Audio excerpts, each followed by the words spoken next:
गुज़श्ता episode में आपको बताया कि हुज्जाज बिन यूसुफ के भाई की मौत के बाद उसके यहाँ एक बेटा पैदा हुआ जिसका नाम मोहम्मद बिन कासिम रखा गया और इसकी मुकम्मल तालीम और तरबियत हुज्जाज बिन यूसुफ ने की, जबकि इसमें इसकी वालिदा का भरपूर किरदार था। अभी कुछ ही वक्त गुजरा था कि हुज्जाज बिन यूसुफ उसे लेने के लिए आ गया ताकि इसे सियासत के पेचो खम और लड़ाई के हुनर सिखा सके, और अब उसे वो लेकर वापस से रवाना हो चुका था। आप देख रहे हैं daily Jameel series Fatih Sindh Mohammad बिन कासिम सीरीज की ये तीसरी किस्त है। 2-4 रोज बाद हुज्जाज बिन यूसुफ ताइफ से वापस आ गया। उसकी सवारी महल में दाखिल हुई तो लुबना दौड़ती हुई बाहर निकली। हुज्जाज घोड़ा गाड़ी से उतरा तो लुबना उसके गले लग गई। बाप ने बेटी को अपने सीने के साथ चिपका लिया। लुबना का मुंह घोड़ा गाड़ी की तरफ था। इससे एक दराज कद नौजवान उतरा। उसका चेहरा मर्दाना हुस्न का शाहकार था और उसका चेहरा पुरवकार था। लुबना ने अपने बाप के गिर्द बाजू बड़ी सख्ती से लपेट रखे थे, इसके बावजूद ढीले पड़ गए और उसकी नजरें इस नौजवान पर जम गईं। आगे आओ मोहम्मद, हुज्जाज ने इस नौजवान से कहा।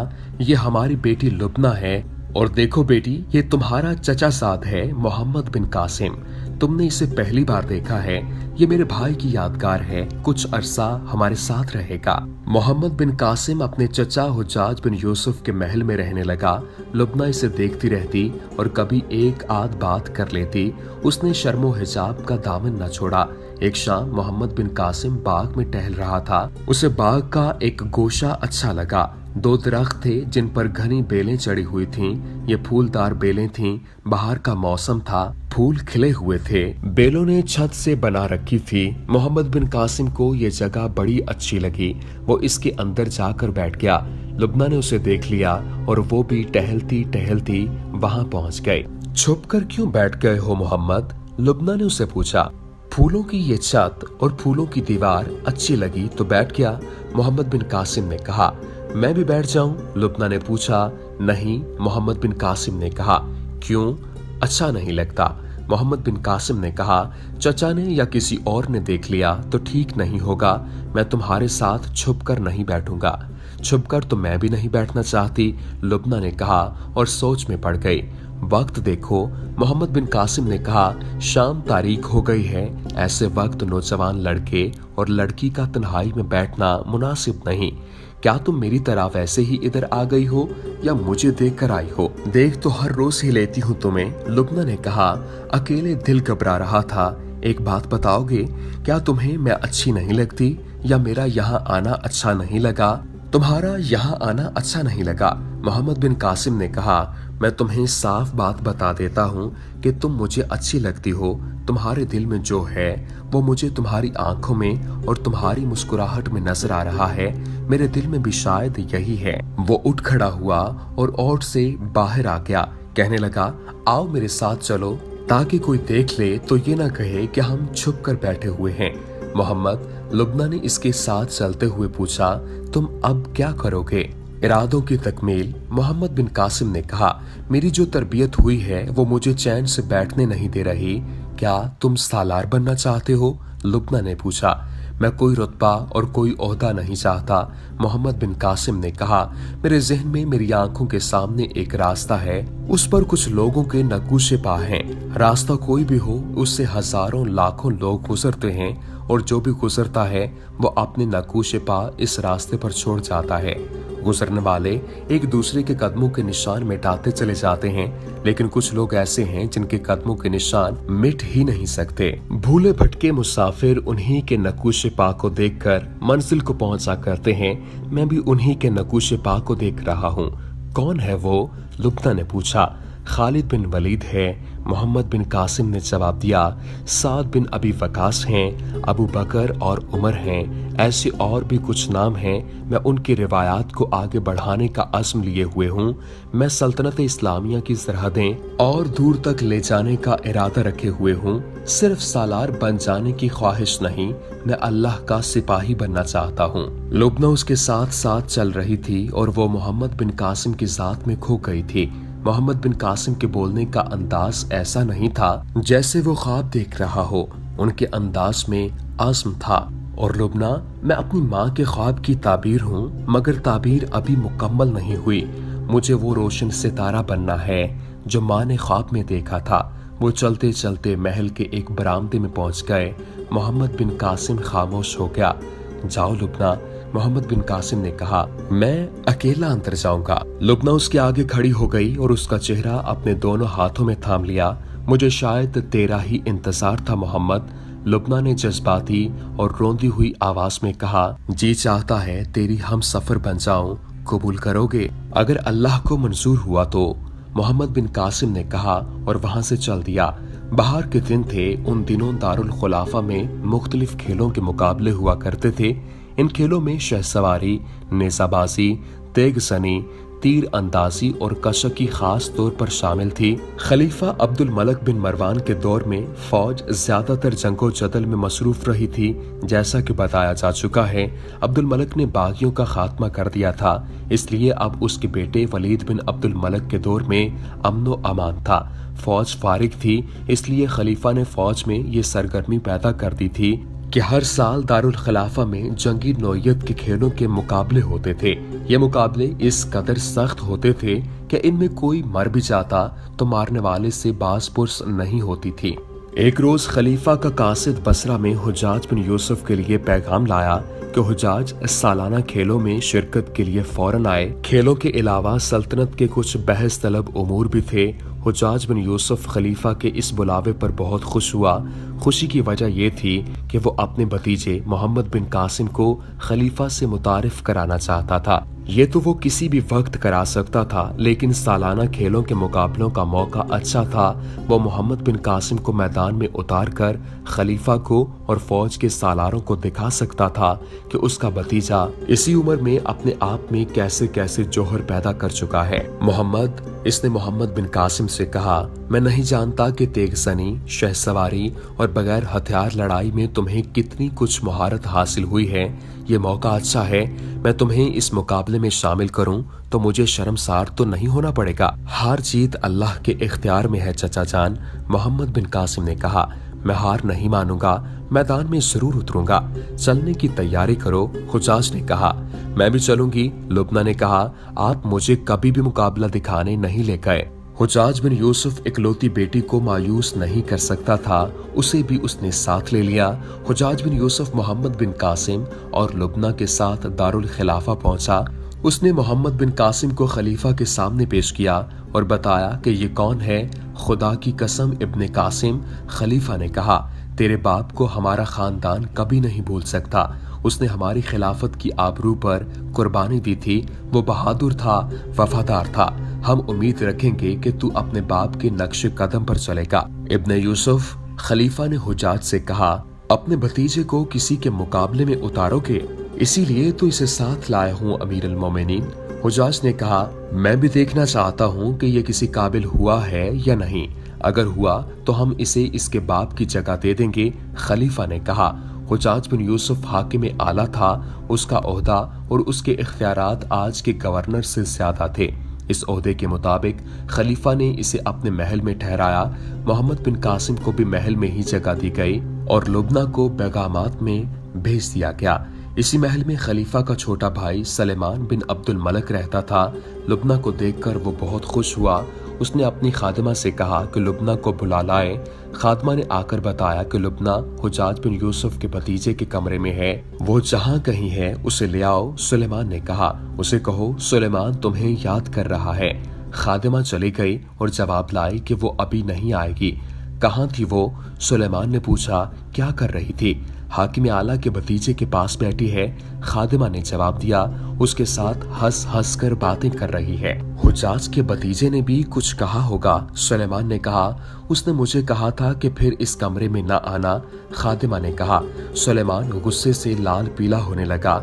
उसी शाम का वाकया है कि लुबना महल के बाग के एक गोटे में चली गई। वहाँ रंगारंग फूल थे। वो बाग का बहुत ही खूबसूरत हिस्सा था। लुबना को अच्छा लगा था, इसलिए वहाँ चली गई थी। उसे वहाँ टहलते हुए अभी थोड़ा सा वक्त ही गुजरा था कि पीछे से किसी ने आकर दोनों हाथ उसकी आंखों पर रख दिए। हाथ मर्दाना थे। लुबना ने हंसते हुए इन हाथों पर हाथ फेरे। चलो पहचान लिया, लुबना ने कहा। मोहम्मद, उसकी आंखों से दोनों हाथ नीचे को सिरक गए, फिर ये हाथ पीछे हट गए। लुब्ना ने घूम के देखा, ओह सुलेमान। लुब्ना ने कहा, मुझे उम्मीद थी तुम आओगे। तुम्हें उम्मीद थी कि इब्ने कासिम आने वाला है। सुलेमान ने तंजिया लहजे में कहा, तुम्हारे मुंह से उसी का नाम निकला है, क्या उसका नाम लेना गुनाह है? लुब्ना ने कहा, लेकिन किसी को धोखे में रखना गुनाह कबीरा है। सुलेमान ने कहा, मुझे धोखे में न रखो लुब्ना, तुम्हें मेरे और इब्ने कासिम के दरमियान फैसला करना होगा। फैसला सोच समझ कर करना। मैंने खलीफा बनना है और इब्ने कासिम मेरा मुलाजिम होगा। मैं उसे सालार से सिपाही बना सकता हूँ, उसे भिखारी बना सकता हूँ। क्या देखा है तुमने उसमें जो मुझ में नहीं? उसकी मोहब्बत में धौंस नहीं। लुब्ना ने कहा, मैं उसे उस वक्त भी चाहूंगी जब वो सालार होगा, और जब वो सिपाही होगा तो मैं उसे पहले से ज्यादा चाहूंगी, और जब तुम इसे भिखारी बना दोगे तो मैं उसे किसी के आगे हाथ न फैलाने दूंगी। मेरी मोहब्बत ओहदों और रुतबों की पाबंद नहीं। लुब्ना वहां से चल पड़ी। सुलेमान उसके पीछे लपका और उसका बाजू पकड़ लिया। अब वो मोहब्बत की भीख मांगने लगा। लुब्ना को बचपन की मोहब्बत याद दिलाने लगा। लुब्ना वहां रुकना नहीं चाहती थी और सुलेमान उसे जाने नहीं दे रहा था। लपक लपक कर उसे पकड़ता था। सुलेमान, एक भारी भरकम सी आवाज आई। सुलेमान और लुब्ना ने इधर उधर देखा। फूलों के पीछे हुजाज बिन यूसुफ खड़ा था। अच्छा हुआ कि मैंने खुद देखा है, हुजाज ने कहा, और मैंने अपने कानों से सुना जो तुमने कहा और जो मेरी बेटी ने कहा। मेरे अजीज, जवानी अंधी होती है। मैं तुम्हें कुछ नहीं कहूँगा, सिर्फ ये कहूँगा कि मैं अपनी बेटी का हाथ तुम्हारे हाथ में नहीं दे सकता। ये फैसला मेरा होगा, मेरी बेटी का नहीं। तुम जानते हो तुम्हारी उम्र का मेरा अपना भतीजा है, वो मेरे भाई की निशानी है, मोहम्मद बिन कासिम। मेरी बेटी उसी की बीवी बनेगी। लुब्ना सर झुकाए खड़ी थी। हुजाज ने उसे अपने साथ लिया और चला गया। सुलेमान वहीं खड़ा उन्हें देखता रहा। उसके चेहरे पर जो तासुर आ गया था वो बता रहा था कि इस नौजवान का खून उबल रहा है और वो सोच रहा है कि इस लड़की को किस तरह हासिल करे और हुजाज और मोहम्मद बिन कासिम को नीचा दिखाए। 2 दिनों बाद यूं लगता था जैसे तमाम तर अरब के लोग इस शहर में इकट्ठे हो गए हैं। बाहर से आए हुए लोगों ने मैदानों में खैमे खड़े कर रखे थे। जिधर निगाह जाती इंसान, घोड़े और ऊंट नजर आते थे। शहर की गलियों और बाजारों में चलने का रास्ता नहीं मिलता था। बहुत ही वसी और अरीस मैदान था। इंसानों और घोड़ों और ऊंटों का ये समंदर इस मैदान के इर्द गिर्द समट आया था। एक तरफ एक लंबा चबूतरा बना हुआ था, उस पर शामियाने लगे हुए थे। इनके नीचे कुर्सियां रखी थीं। सबसे आगे एक शाहाना कुर्सी थी जिस पर खलीफा वलीद बिन अब्दुल मलिक बैठा हुआ था। इसके दाएं और बाएं उसकी बेगमात बैठी थीं। उनके साथ हुजाज बिन यूसुफ बैठा था। उसके साथ उसकी बेटी लुब्ना बैठी थी। बाकी कुर्सियों पर सालार और शहरी इंतजामिया के हाकिम बैठे थे। इनमें मुख्तलिफ कबीलों के सरदार भी थे। हजार हाथ तमाशाई मैदान के इर्द गिर्द जमीन पर बैठे या खड़े थे। ऊंटों और घोड़ों पर भी आदमी बैठे हुए थे। खलीफा के इशारे पर सालाना मुकाबलों का सिलसिला शुरू हो गया। फौज के दस्तों के आदमी बारी बारी आते, अपने मद्दे मुकाबिल को ललकारते और इस तरह तेगजनी, शहसवारी वगैरह के मुकाबले हो रहे थे। तलवारों से लड़ने वालों के हाथों में तलवारें थीं और भाले भी। ज्यादातर भाले चमड़े के बने हुए थे। तेगजनी में कई आदमी बुरी तरह जख्मी हुए। शहसवारी के मुकाबले भी दिलचस्प थे। हर सवार अपने करतब दिखाता गुजर जाता था। फिर सवारों की लड़ाई के मुकाबले हुए। मोहम्मद बिन कासिम न चबूतरे पर कुर्सियों पर बैठे हुए मेहमानों में था, न दूसरे तमाशाइयों में। सुलेमान भी कहीं नजर नहीं आ रहा था। तमाशाइयों का दादो तहसीन का शोर इतना ज्यादा था कि अपनी आवाज भी सुनाई नहीं देती थी। मैदान में दौड़ते घोड़े और ऊंट इतनी गर्द उड़ा रहे थे कि इसमें वो छुप जाते थे। मैदान खाली करो, एक ऐलान सुनाई दिया। मैदान में कोई न रहे। ये ऐलान बार बार हुआ तो मैदान खाली हो गया। गर्द कम होते होते खत्म हो गई। एक तरफ से एक घोड़ा निकला। उस पर मखमल की चादर पड़ी हुई थी जो घोड़े की गर्दन से दुम तक गई हुई थी और दाएं बाएं रकाबों से जरा नीचे तक लटक रही थी। उसका रंग गहरा सब्ज था। ये जंगी घोड़ा था जिसके कदमों तले जमीन हिलती महसूस होती थी। उसकी पीठ पर एक नौजवान सवार बैठा था। उसके सर पर लोहे की खुद थी। उसके हाथ में बर्छी थी, लेकिन उसके आगे अनी नहीं थी। अनी की जगह गोला सा बना हुआ था जिस पर चमड़ा चढ़ा हुआ था। सवारी की कमर से तलवार लटक रही थी। घोड़ा मैदान में एक चक्कर में फिरा।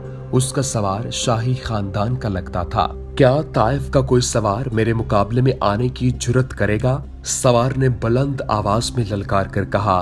यह घुड़सवार खलीफा का छोटा भाई सुलेमान बिन अब्दुल मलिक था। उसने ताइफ का नाम खास तौर पर लिया था। उसने दरअसल मोहम्मद बिन कासिम को ललकारा था, जो ताइफ का रहने वाला था। तमाशाइयों में से एक घोड़ा निकला। ये घोड़ा भी आला नस्ल का जंगी घोड़ा था और उसका सवार भी नौजवान था। उसके हाथ में बर्छी थी और कमर से तलवार लटक रही थी। इब्ने अब्दुल मलिक, सवार ने ललकारा। ताइफ के कासिम बिन यूसुफ का बेटा तेरे मुकाबले में आया है। दोनों दूर जाकर आमने सामने हुए और एक दूसरे की तरफ सरपट दौड़े। दोनों ने गोलू वाली बर्छी एक दूसरे की तरफ आगे कर ली। बर्छी मारकर मद्दे मुकाबिल को घोड़े से गिराना था। करीब आकर सुलेमान ने बर्छी मारी। मोहम्मद बिन कासिम वार बचा ले गया। दूर जाकर घोड़े पीछे को मुड़े और एक दूसरे की तरफ दौड़े। तमाशाइयों पर सन्नाटा तारी था, क्योंकि वो जानते थे कि इन सवारों में एक अमीरुल मोमिनीन का भाई है, दूसरे को अभी आम लोग नहीं जानते थे।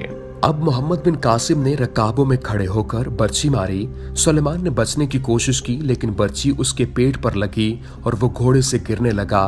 उसने संभलने की बहुत कोशिश की, लेकिन संभल ना सका और घोड़े से कूद गया। बर्छी से वो जख्मी नहीं हुआ था, क्योंकि बर्छी के आगे चमड़े का घोला था। यह मुकाबला अभी खत्म नहीं हुआ था, अभी तलवारों की लड़ाई बाकी थी। मोहम्मद बिन कासिम घोड़े से उतर आया और तलवार निकाल ली। इधर से सुलेमान तलवार न्याम से निकाल कर आया। करीब आकर दोनों की तलवार टकराने लगी। दोनों इस तरह पैंतरे बदलते और एक दूसरे के वार तलवारों पर रोकते थे कि यह मुकाबला हार जीत के बगैर खत्म होता नजर आता था। इब्ने कासिम, सुलेमान ने मोहम्मद बिन कासिम से कहा, अगर तू गिर पड़ा या तेरी तलवार गिर पड़ी तो मैं तलवार तेरे सीने में उतार दूंगा। सुलेमान रकाबत की आग में जल रहा था। खेल खेल में वो मोहम्मद बिन कासिम को कत्ल करने पर तुला हुआ था। मोहम्मद बिन कासिम ने कोई जवाब न दिया। अचानक मोहम्मद बिन कासिम ने सुलेमान पर बड़ी तेजी से वार करने शुरू कर दिए। सुलेमान की घबराहट साफ नजर आ रही थी। वो अब वार सिर्फ रोक रहा था। मोहम्मद बिन कासिम उसे वार करने की मोहलत नहीं दे रहा था। उसका एक वार ऐसा पड़ा कि सुलेमान ने तलवार पर रोक तो लिया, लेकिन उसके हाथ से तलवार छूटकर दूर जा पड़ी। वो अपनी तलवार की तरफ लपका, लेकिन मोहम्मद बिन कासिम ने उसे तलवार न उठाने दी। सुलेमान खाली हाथ था। मोहम्मद बिन कासिम ने एक दो वार किए तो सुलेमान पीछे हटते गिर पड़ा। मोहम्मद बिन कासिम ने अपना एक पांव उसके सीने पर रखकर तलवार की नोक उसकी शहरग पर रख दी। हाथ रोक ले मोहम्मद, हुजाज ने गरज कर कहा, मैं तुझे जिंदा रहने देता हूँ। मोहम्मद बिन कासिम ने कहा, बनी सकीफ की कसम, तो फिर कभी ताइफ की गैरत को नहीं ललकारेगा। मैं जिंदा रहा तो तेरे जैसा बदनसीब कोई ना होगा, सुलेमान ने उठकर कहा। सुलेमान बिन अब्दुल मलिक के ये अल्फाज महज खोखली धमकी नहीं थे, ये उसका अहद था और इस अहद ने हिंदुस्तान की तारीख बदल डाली। फातेह सिंध मोहम्मद बिन कासिम सीरीज का सिलसिला जारी है। इसे आगे क्या हुआ वो आपको अगली एपिसोड में बताएंगे। उम्मीद करते हैं कि आपको हमारी ये वीडियो पसंद आई होगी। वीडियो पसंद आने की सूरत में लाइक कीजिए, शेयर कीजिए और हमारे चैनल को सब्सक्राइब करना न भूलिएगा। वमा अलैना इल्लल बलागुल मुबीन।